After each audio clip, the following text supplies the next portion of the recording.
Okay, let's get started.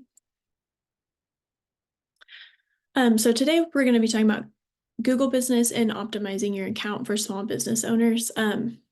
This is one of my favorite things to talk about just because it's a very easy marketing tactic, something very easy to set up. It's free, and it really benefits small business owners. So if you don't already have an account, we'll go through that. And if you do already have an account, I hope you learn a few things that can help you make a few tweaks to optimize and let potential customers find you. So first, just a little bit about ASBTDC. We are a organization that provides free consulting services to small businesses in Arkansas, and then our division is specifically Northwest Arkansas. So if you are a for-profit business, we are able to provide a range of consulting services for you for no charge. If you would like to learn more about us, you can go to sbtdc.uark.edu. Just a little bit about me. I was born here, and most of my family is in Southern Arkansas, but been coming back here since I was about 10 years old, moved back in 2012. So been here for a while, planting roots, and I love the area. And so even as a little kid, I remember like going on Dixon in the square and going to Razorback games and like really understanding the community aspect of Northwest Arkansas. And so kind of full circle, as a professional, I'm really grateful to be able to work with small businesses like all of you, and kind of bring my passion for marketing and small businesses together. So when I'm not working at the computer, I'm with my dogs, my husband, we're probably outside. So it's another thing I love about the area is just hiking, biking, and the rivers and everything that the outdoors has to offer. In my kind of professional experience, I've always had to focus on digital marketing, and I've always had to focus on a little bit more of the back end. So I really like the optimization side, understanding what technology we're able to use to help us in marketing. Less of the aesthetics, more of the little like gears in the background that I think are really important. So website optimization, digging into analytics, what can we learn about our marketing efforts and what's actually impacting our business. Budget optimization. So through the Small Business Center, I'm going to help a lot of my clients like understand what we can do organically versus going straight to paid options. And then search engine optimization and other platform optimizations like Google Business, which we'll go over today. So managing your Google Business profile. First, let's talk about what Google Business is. So it's just an easy to use tool for businesses and organizations to manage their online presence across Google. So if you look at anything, if you make a Google search, the first kind of results that you see, you might see a little map, you might see, they'll kind of look like a square, I'll show them in a minute, but those are going to be the first searches that show up, kind of those near me, around you searches. So bakeries, Fayetteville, Arkansas, bakeries near me, bakeries in Palm Springs, if you're going to travel and you're kind of doing some initial research. And so that's why I care about this for my clients is that it's an easier way to optimize some of that local search through the platform. And then those are often the searches that show up first. So can be a little bit quicker than trying to like optimize your whole website for some of those near me search results. And then if you are looking at anything through Google Maps, like you're about to get in the car and go to a doctor's office that you haven't been to, if you type in that office into Google Maps, that is also their Google Business listing. So a few different ways that you might interact with it as a user, pretty standard for managing as a business owner, which we'll go over. So another big part of Google Business is reviews and interacting with customers. So I like this stat that's just showing, interacting with the platform, having photos on there, like this is one of your first impressions with a potential customer or someone looking for a business like yours. Even someone who's not, maybe someone who's just kind of exploring the area and wondering what's around them. If you can give them that information up front, that helps them make a decision. Then your marketing and your platform can kind of work for you without you doing a lot actively on the platform. So reading and responding to reviews is really important, asking for reviews, posting photos. So I like this stat that says businesses that add photos to their business profiles receive 42% more requests for directions on Google Maps and 35% more clicks through their websites than businesses that don't. So just a few little tweaks that can really help drive traffic to our profile. Then it also allows you to understand and expand your presence. So towards the end of this presentation, we'll look at the analytics that are available through Google Business, but basically we can see how many people call us from our profile, how many people visit our website through our profile. Is our profile actually making an impact to our other platforms, and understand where to look for that. So why Google Business? It's free. We love free. So, again, I'm always going to want to optimize and use those platforms that are free, easy to use, that don't take a ton of our time, honestly, but that can be really impactful to our customer. So free is always great. It's that great source for local SEO. So capturing those near me searches. Is often quicker and easier to optimize to be found by customers. So Google really prioritizes Google business listings. So we want to, get attention from Google and make sure we have a platform and a profile that is optimized and not only speaking to our potential customer, but also to Google as a search engine so that it knows that we are available to receive that traffic and that we are a page that people want to visit and gain information from. It's a great tool to drive people to your website, gather customer reviews.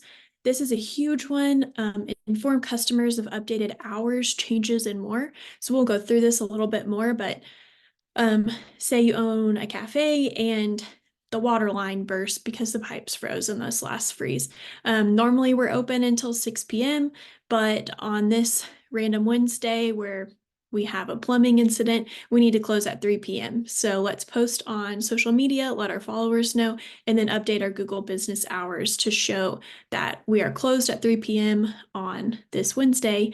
And that just allows our customers to set expectations. Even people who live in the area, if you will look at times that places are open. Maybe it's a holiday and you're not sure if someone is going to be open. Maybe people are going to be open later on certain holidays, special hours. All of that is really important to post in Google Business. And it's also great because it's pretty quick in the platform once you make those changes. But I think a lot of the times if we ever have negative feedback, from a customer, it's because they don't have the information that they feel they need. And so if we don't update our hours and a customer tries to come to the door, that might allow them to have a less than ideal experience. So an easy thing that is really impactful. You can, depending on your category. So if you set your Google business as a restaurant versus a medical office versus a taxi service, like however you set your category based on your business, which we'll go over too, allows different options in the platform. So if you're a more service-based category, then it will allow you to update your services. If you are like a food-based business, it might give you the option to update your menu on Google Business. It will just depend, and I think that's something to pay attention to understand what optimization looks like for your category in your industry. Posting those updated photos and allowing your customers to share photos. And just in general, I like to think of Google Business as like a secondary website or additional social media platform. So not something that takes as much regular maintenance as social media, but something that can kind of be working in the background and continuously driving traffic. It's also really easy to connect to Bing Places. So you might have heard about that as another kind of search engine optimization opportunity. Sometimes if someone gets like a PC, the native browser is set as Bing, and if no one ever changes that, then that's the browser they're using. And so you want to just be sure that you connect your Google Business account to Bing Places. It's very easy. And in my Google Business Guide, I have a link for that you'll receive after this webinar. But I mean, personally, I use Google Business a ton. Even before I started doing these courses, like I just went on a trip to Palm Springs, and before I went, my friend and I had 20, 25 places saved on Google Maps that then we shared with each other. We're like, we want to go to this restaurant.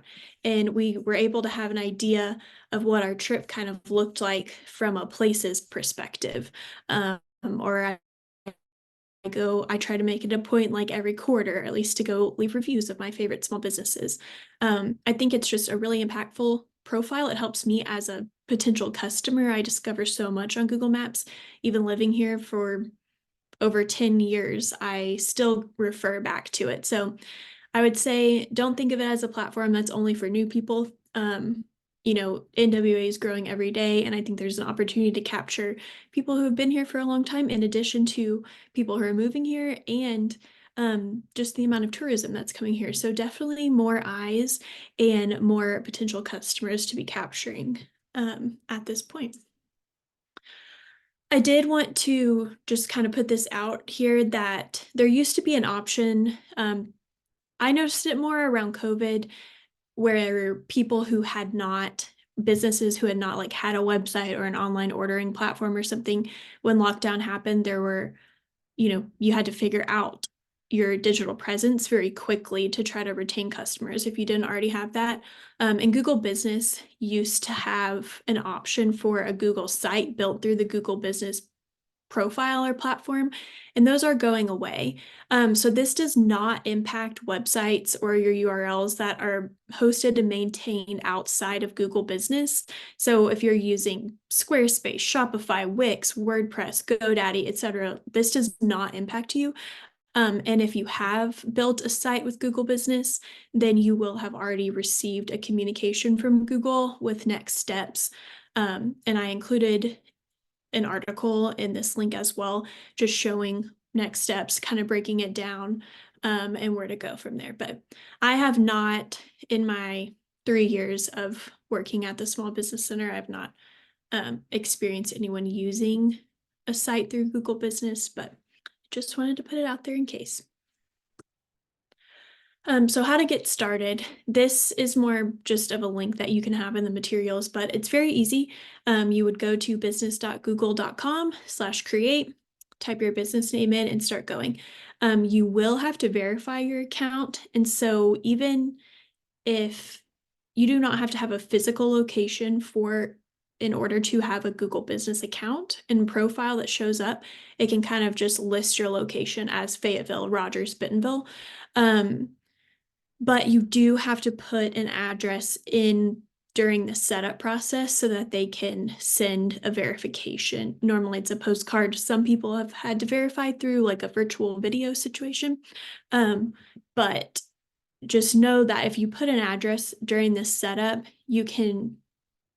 that does not have to show. So if you're working from home, we'll have like some accountants or CPAs or massage therapists, people that work from home that don't want their home address showing up on Google Maps.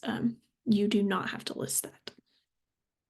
But do put an address and the email that you check constantly, and it has to be a Gmail account during the setup process. So customizing your account.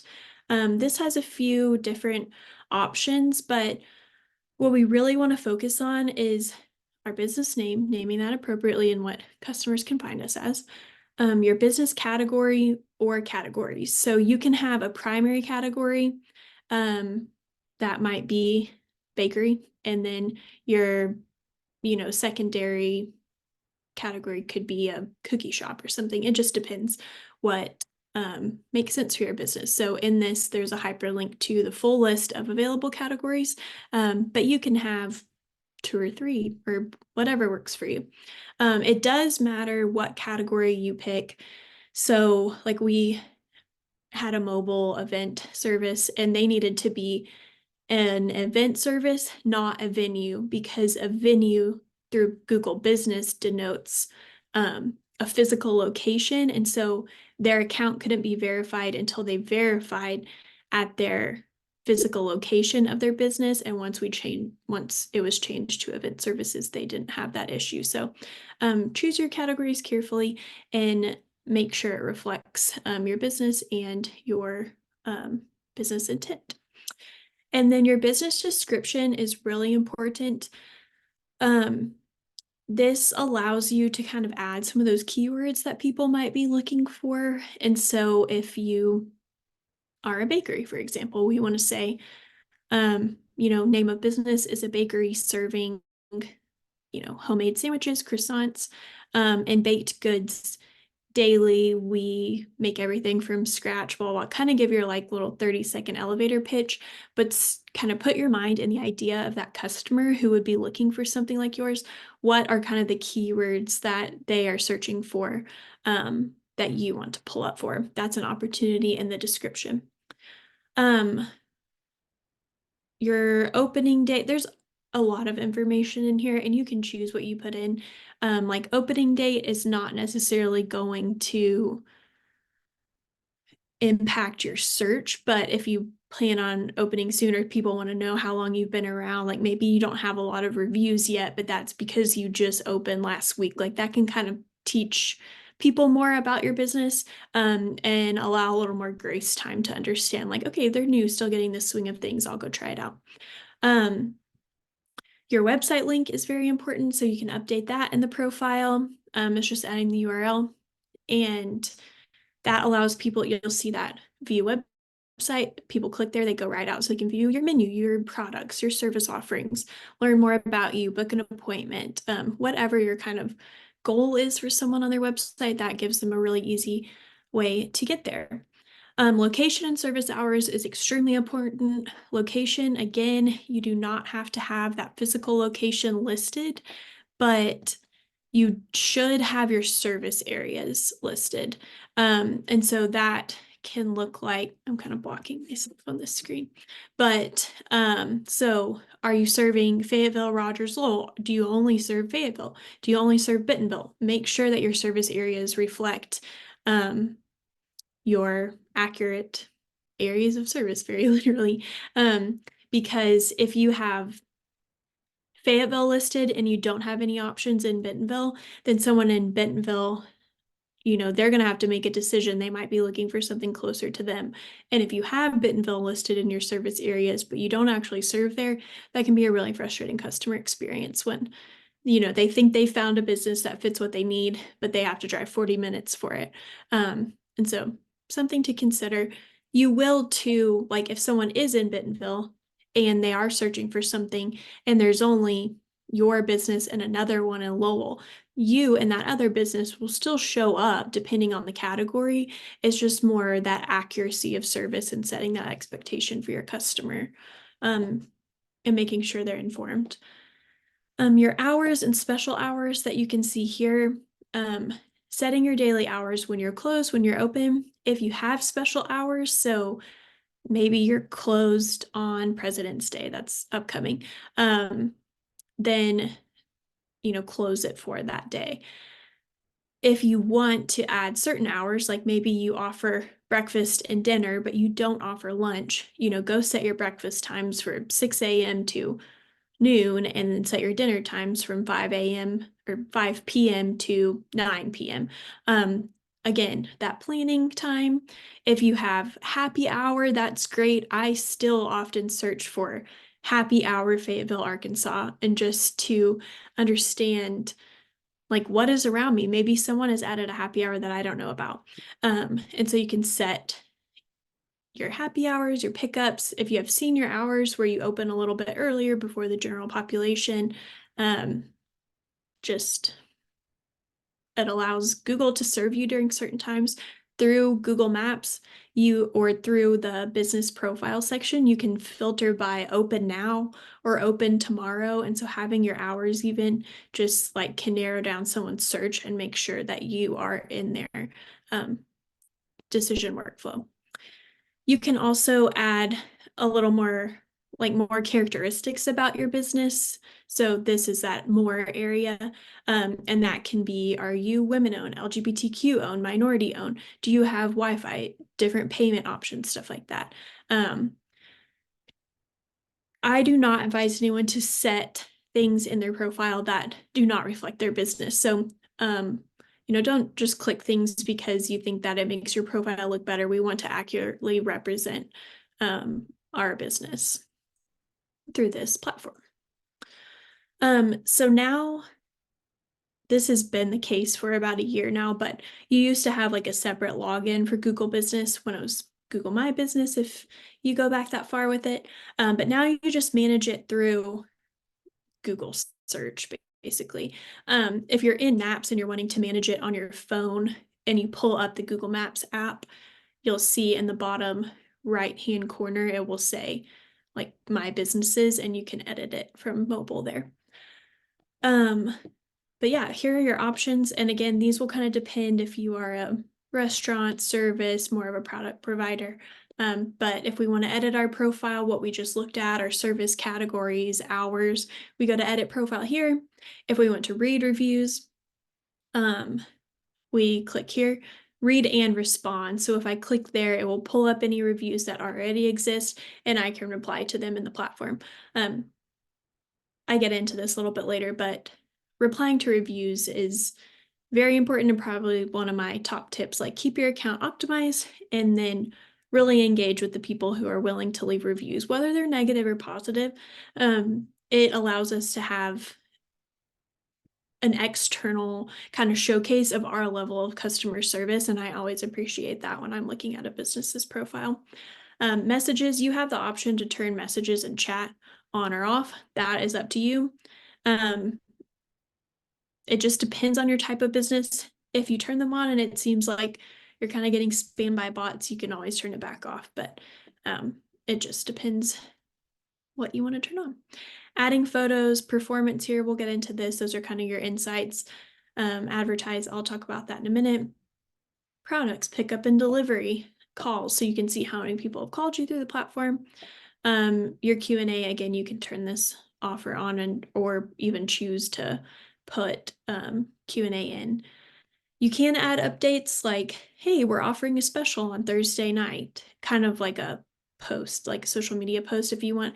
And those can be helpful because it allows kind of Google to learn more about your account. If you're using a certain keyword that might be helpful, like, hey, we just added happy hour on Thursdays from 5 to 8 p.m., come get half off XYZ.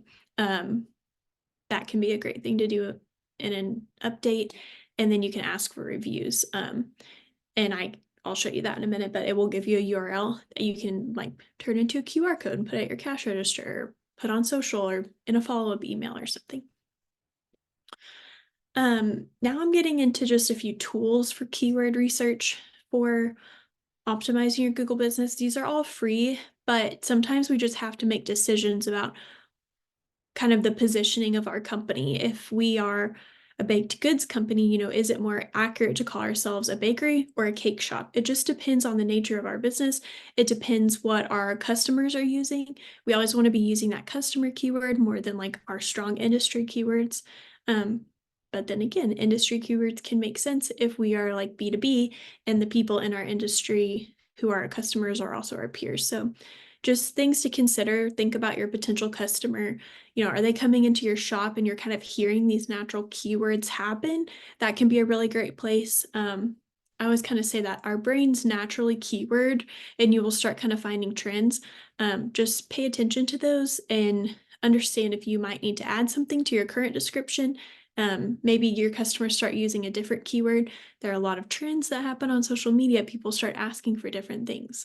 Always good to be aware of, and also good to kind of check and verify through these platforms to make sure that they're a good direction for our business and copy. So a great place to start is always with competitor research. So kind of inventory how your competitors are positioning themselves online. So if I'm a bakery in Fayetteville, using bakery, I always do this a lot around lunchtime when I'm hungry. Then I can simply just search bakery Fayetteville, Arkansas, and see who comes up. And you'll kind of start noticing like, okay, when I search bakery, I'm getting donuts served to me, but also you can see how Google starts highlighting these words. So in reviews, in their description, in their profile category. All of these things kind of add up to give you the best search results based on the information that Google has from the profile. So it just depends, but even Dirty Apron, you'll see like wholesale bakery. And so different ranges. There were also plenty of bakeries that showed up too, but I wanted to show you guys the range of why things are coming up. Like Google is pulling this information too of Standby, known for cookies and brownies, based on what their products are, what their kind of website reads as, what their profile has, their description. Also, it's called Great American Cookie. So it's kind of taking all these things and giving them points on what to serve you in your search. Sometimes you'll find that your competitors are using keywords that don't align with your business, so we need to find something else. So just a good thing to inventory, view our differentiators, how we want to communicate to our customers in the market, and those keywords that will allow us to be found.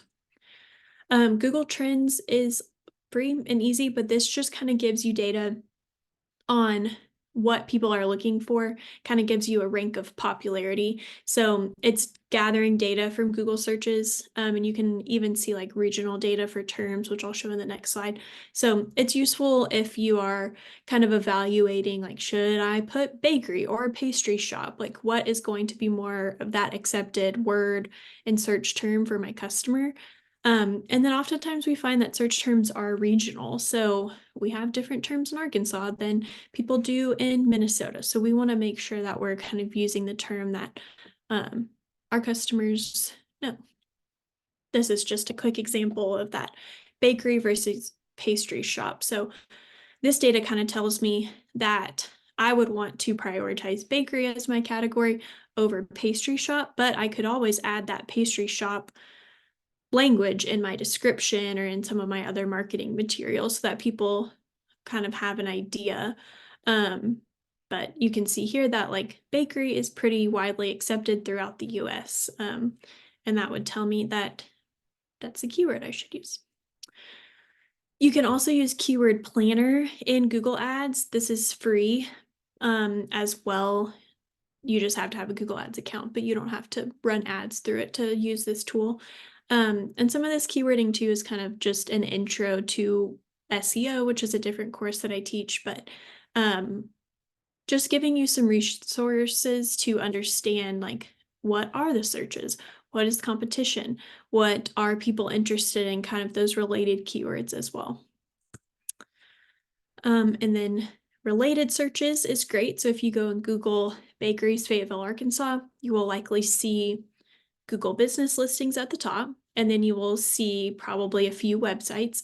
And then around the middle of the page, you'll see people also ask. And then you might see like, what is the best bakery in Fayetteville? It'll just be more question based. Then you'll see a few more organic website listings. And then towards the bottom, you'll see this related searches. And so that just kind of gives me an idea of like, okay, people are looking for bakeries, cakes, desserts. And that all fits my business. So I need to make sure that I'm incorporating that into my language and description to help optimize my platform. Setting your service area here. So understanding, informing your customers of your service areas. And then kind of the idea is, where do you want to show up? Where can people find you? So you can set your service areas. You will see this location and areas here that if you were to choose this, that would have your address here. But then I also wanted to include this area of what it looks like if you choose to not list your location. So it will just say no locations, deliveries, and home services only. So if you don't have like an actual brick and mortar, still have an account, and you don't have to set that, and that's what that will look like. So again, replying to reviews, I kind of went into this already, but great place to show where customers think and feel about you, and then show your level of customer service. Also helps Google understand. So if a lot of people are leaving reviews of like, I love this bakery, it's my favorite bakery in Fayetteville, the baked goods are amazing, I love coming here to get a sandwich, I think about the croissants every day. Google starts kind of understanding those keywords as trends and can even the reviews start informing the search results. And so again, in your platform, you can go to read reviews or ask for reviews. If you click on this read reviews, you'll see your business name pop up here with your rating and your number of reviews. And if you click get more reviews, you will open up a little window that has this right here and that review link, and it gives you a little copy. You can take that and turn it into a QR code if you want, which I think is a great opportunity to just make it easy. QR codes really came back during the pandemic. And that's a really easy way to allow your customers to support you. Also, reviews are one of the most trusted, like word of mouth marketing opportunities. So, as a customer, I encourage you to leave positive reviews. If you have a less than positive, it'd be great to just tell the business owner that instead of leaving, a negative review if it's something that could be taken as feedback more that they could learn from. And I hope that your customers do the same for all of your businesses as well. We do get asked a lot, like, can you take down a negative review? You cannot. There are some times where we've seen some accounts kind of get spammed by bots or something. Like, it's very obvious that kind of happened all at one time, that it's not even a customer that we have in like our POS or our CRM. And you can dispute those with Google sometimes, and they'll kind of go through a review process and decide. If not, and you have a few bad reviews, it's always great to ask for more positive reviews and just show more that like that was a one-off experience. Reply to those negative reviews and say something that shows your level of customer service, that you're working on it, that you'd like to talk to them about their experience, that that's not how you normally operate. So sometimes people are just having a bad day and they go and leave a review, and that's their outlet. And if we respond to them, sometimes they will have that human element of wanting to take it down on their own, but we cannot request that anyone takes it down or like persuade them in any way. But sometimes great customer service goes a long ways.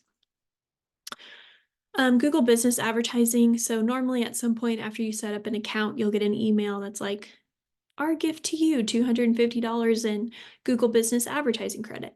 Normally it's like spend a certain amount, we'll give you a certain amount. It's not always free money, but if it's something you're interested in, the Google Business Advertising will just kind of prioritize your profile listing at the top of category searches. So it can be an affordable way to advertise if that's something you're looking for, especially if you are like hyper local and you have a brick and mortar, you're new, maybe you're seeing more competitors pop up. It can be a good investment. I just always encourage my customers to, consider the why behind the reason that you think you should run ads first. We don't want to spend money or advertise out of fear, or like sometimes there are other marketing channels we can look into, other things we can optimize organically. So just always good to think through that and understand what our options are in advertising. It is possible to manage different locations in Google Business and have multiple locations.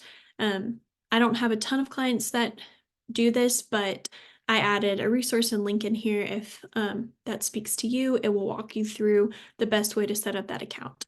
It is good to set it up in the recommended way, just so that you're managing everything and that Google knows that like certain accounts are connected.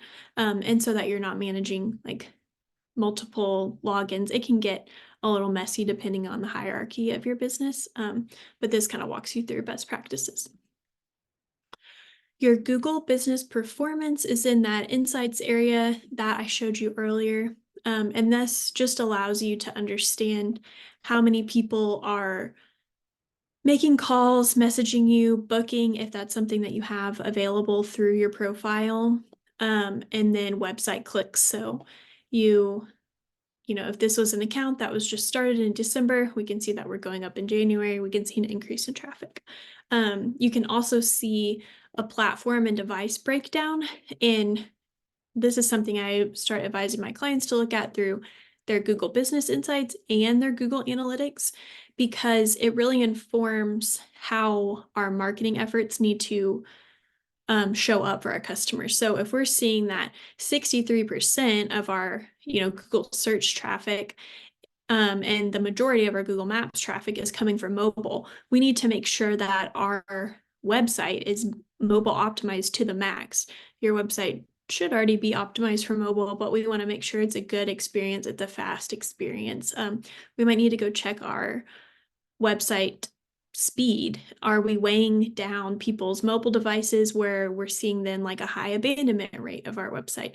So we've all been on those websites that are not super seamless to use on mobile. And if the majority of our traffic is telling us that, most people look at us on mobile, then we want to make sure we're providing a seamless experience. Okay, that is all the content I have. I don't see any questions in the chat or Q&A. Does anyone have anything they'd like me to expand on?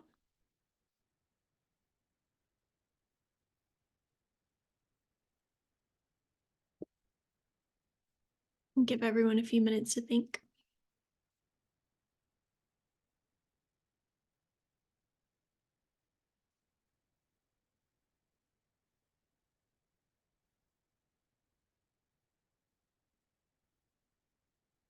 It doesn't seem like anything is coming through, so I can start wrapping up. If something does pop into your head, you can always request a consultation through this link, and it's free to be a client, free to get a consultation. If you're not already a client, you can sign up through here in the materials. And if you are, thank you for joining. Thank you everyone for joining. I appreciate your time. You will receive a survey about a day or two after, I believe. I would appreciate your input there if there's anything you'd like to learn or any additional events. We just got a question asking if this webinar is recorded. It is recorded. We will send out the recording, the slide deck, and a Google Business Guide that is basically the talk track of this presentation, has more hyperlinks, more step-by-step. So if you're doing this on your own, you will have those resources. That's everything I have for you guys. I have a webinar at the end of the month that is talking about preparing your website for marketing efforts. If that's something you're interested in, it's kind of a lens of similar things of Google Business, but maybe once someone comes to our website through Google Business, are they going to have a good experience? Are our marketing channels leading to our website accurate and ready to receive traffic? So sign up for that if you want. And we have a bunch of other events on our website that I'd encourage you to check out. They are all free and really great resources. So I appreciate your time. Thanks, everyone.